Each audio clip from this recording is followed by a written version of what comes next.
For this one, they have told us to do cylindrical shells. So, and you can kind of already tell it's going to be easier to do it that way because of the fact that we have it in terms of x for our functions, but our axis is in terms of y. And so that already tells us it's probably going to be a little bit easier to do it as cylinder versus disk. So my axis is y equals 1. My two functions are x equals y squared plus 2 and x equals 2. So you do have to think about the fact that this is you're rotating around a horizontal line, y equals 1. They told me one of my boundaries is 1, so if I'm trying to figure out my other boundary, I can plug that x in. So they already told me one of my boundaries is here. If I plug this x into this function, so when x set these equal to each other, they'll equal each other at 0. So I know they equal each other at 0, and they've given me my other boundary. So that automatically tells me that I am going to go from 0 to 1. Right. But remember, this is 2 pi r times h, my r. So my radius typically would just be my function, potentially, like distance away.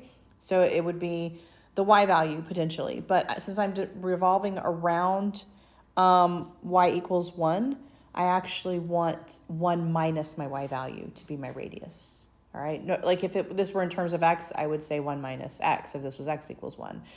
The reason I'm doing 1 minus is because it's obviously the top end of this. So it's going to be, my radius is going to be 1 minus y, however far away from that 1 I am is going to be my radius. And then my depth is going to be my functions. However, I have two functions here.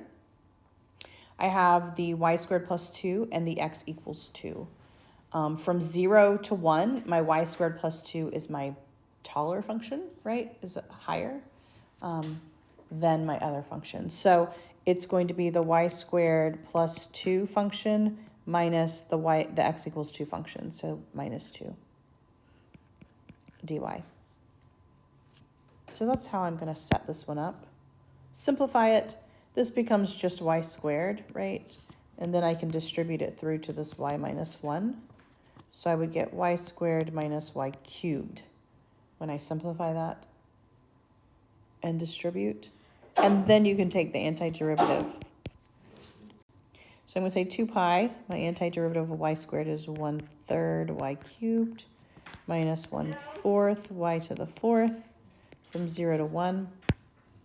And then I'm going to plug in a 1, so I'll get 1/3 minus 1/4, common denominator of 12. It's going to be 4 minus 3 over 12. So 1 over 12 times 2 pi. The 2's can reduce, so you get pi over 6.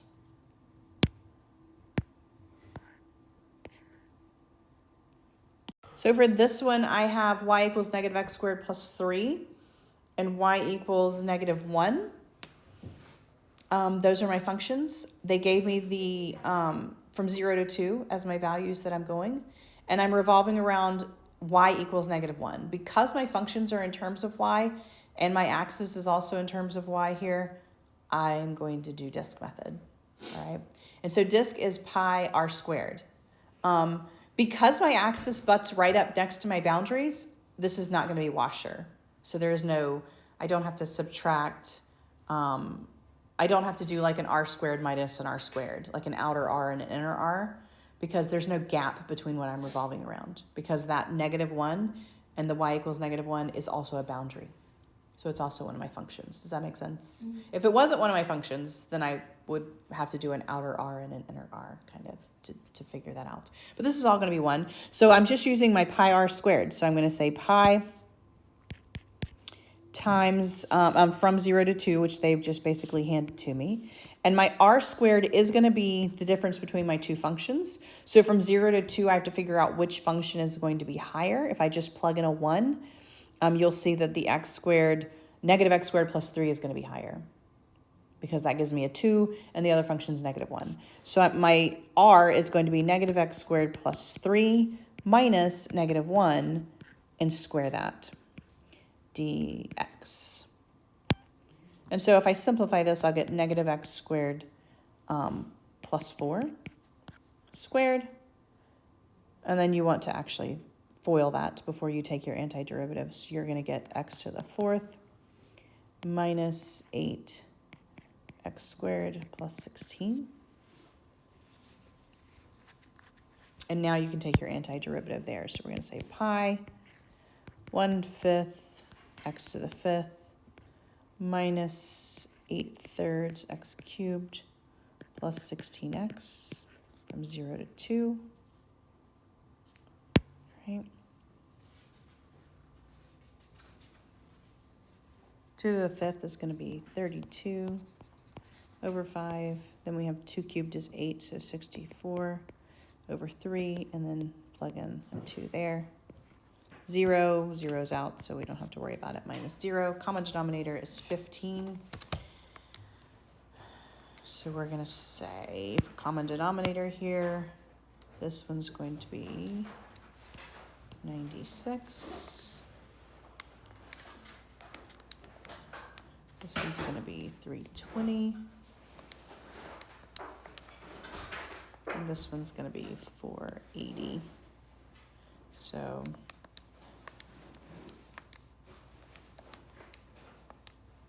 we get 256 pi, and my denominator was 15.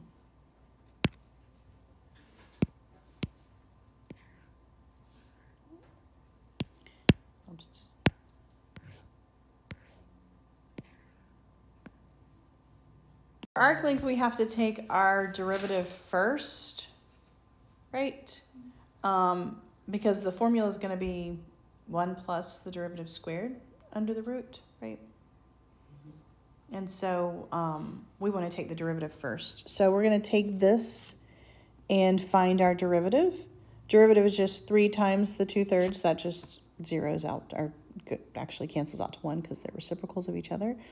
And then y minus 1, and we're going to subtract 1 from this, so that would be to the 1/2. So this is my derivative here, and that's the first thing you want to find. And then you're going to say the integration from, and they gave me my interval 1 to 4, of 1 plus my derivative, which was y minus 1 to the 1/2, and we need to square that, dy. This squaring is a 1/2 is like squaring a square root, so it ends up being 1 plus y minus 1.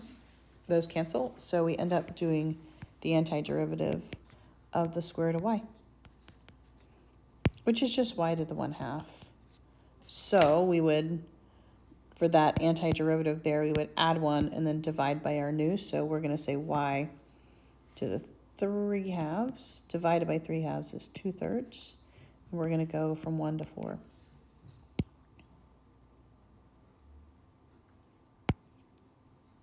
If you plug in a 4, you get square root of 4, which is 2, cubed, which is 8. So that's going to be 8, and 1 to any power is just 1. So we get 7 times 2/3, which is 14/3.